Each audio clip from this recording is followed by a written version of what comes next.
ముందుగా నా ఫాలోవర్స్ అందరికీ నమస్కారం. మీరు యూకేలో ఉంటున్నారా? యూకేలో చాలామందికి తెలియని ఒక సైలెంట్ ప్రాబ్లమ్ గురించి మాట్లాడడానికొచ్చాను. అదే వైటమిన్ డెఫిషియన్సీ. యూకేలో వైటమిన్ డెఫిషియన్సీ చాలా ఎక్కువగా ఉంటుంది. ఎందుకు అంటే మనకి సూర్యరశ్మి చాలా తక్కువ. మనం మెయిన్‌గా ఇండోర్ లైఫ్ స్టైల్‌ని ప్రిఫర్ చేస్తాము. ఎలాగా అంటే చూడండి, చాలామంది వర్క్ ఫ్రమ్ హోమ్ చేస్తారు. లేదా ఫ్యాక్టరీలో కానీ వేర్ హౌస్ జాబ్స్‌కి ప్రిఫర్ చేస్తారు. బయటకి వెళ్ళే టైం చాలా తక్కువగా ఉంటది కాబట్టి మనకి వైటమిన్ డెఫిషియన్సీస్ ఉంటాయి. ఇంకొకటి మనం ప్రాపర్‌గా ఫుడ్ తీసుకోము. Like proper nutrition. ఇంకొకటి ఫ్రెష్ వెజిటబుల్స్ తీసుకోకపోవడం, ఫ్రూట్స్ తక్కువగా తినడం. మెయిన్‌గా మనం ఏం చేస్తాము అంటే రెడీ మీల్స్ తీసుకోవడం లేదా ఫాస్ట్ ఫుడ్‌కి ప్రిఫర్ చేస్తాము. సో, అందుకని కూడా వైటమిన్ డెఫిషియన్సీస్ ఉంటాయి.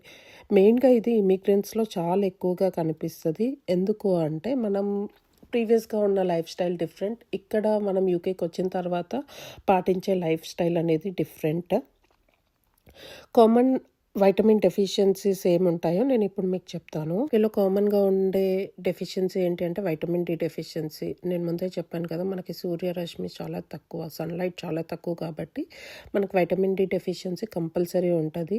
దానిని మనము ఈ డెఫిషియన్సీ ఉందని ఎలా గుర్తుపట్టొచ్చు అంటే లైక్ మనం త్వరగా ఏ పని చేసినా అలసటగా ఫీల్ అవ్వడం అండ్ బోన్స్ పెయిన్ రావడం, లో ఇమ్యూనిటీ సిస్టమ్, త్వరగా డిప్రెషన్‌లోకి వెళ్ళడం లేదా మూడ్ స్వింగ్స్ చేంజ్ అవ్వడం.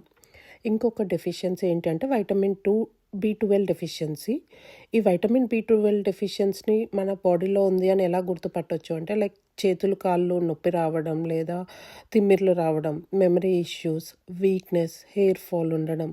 ఇంకా ఐరన్ డెఫిషియన్సీస్ కూడా ఉంటాయి. అవి ఎలా చూడడం, దాని ప్రాబ్లమ్స్ ఎలా ఉంటాయి అంటే తల తిరగడం, పేల్ స్కిన్ అవ్వడం, బ్రీత్‌లెస్‌నెస్ అంటే ఊపిరి సరిగ్గా ఆడకపోవడం. ఇది మెయిన్‌గా ఉమెన్‌లో చాలా ఎక్కువగా ఉంటది మీరు గమనిస్తే. డెఫిషియన్సీస్‌ని అస్సలు నెగ్లెక్ట్ చేయకండి. ఇలాంటి ప్రాబ్లమ్స్ ఏవి ఉన్నా ఫస్ట్ మనం చేయాల్సిన పని ఏంటంటే మనం యూకేకొచ్చే ముందు ఐహెచ్ఎస్ ఎలాగో పే చేస్తాం కాబట్టి మనకి జీపీ అపాయింట్మెంట్స్ ఫ్రీగానే ఉంటాయి. సో, ఫస్ట్ మనము జీపీ అపాయింట్మెంట్ తీసుకోవాలి. బ్లడ్ టెస్ట్ కంపల్సరీగా అడగాలి. ఎందుకు అంటే మనకి మెయిన్‌గా వాళ్ళు అడుగుతారు, ఎందుకు మీకు ఈ బ్లడ్ టెస్ట్ అని. మనం చెప్పాలి మనకి ఈ వైటమిన్ డెఫిషియన్సీస్ నాకలా అనిపిస్తుంది. సో, అందుకే నాకు బ్లడ్ టెస్ట్ కావాలి అని మీరు డైరెక్ట్‌గా అడగొచ్చు. అండ్ ఎన్‌హెచ్‌ఎస్‌లో ఇవన్నీ ఫ్రీ అన్నమాట. వీటికి మనకి కావాల్సిన సొల్యూషన్స్ ఏంటుంటాయి అంటే మనం వన్స్ ఈ బ్లడ్ టెస్ట్ చేయించిన తర్వాత మనం డాక్టర్ దగ్గరికి వెళ్తే డాక్టర్ మనకి సప్లిమెంట్స్ సజెస్ట్ చేస్తారు. ఇన్ కేస్ మన బాడీలో తక్కువ ఉంటే లైక్ వైటమిన్ డి సప్లిమెంట్స్, బి12 సప్లిమెంట్స్. ప్రీవియస్‌గా ఇవి ఫ్రీగా ఉండేవి మనకి. బట్ ఇప్పుడు £9 ఏదో పే చేస్తేనే మనకి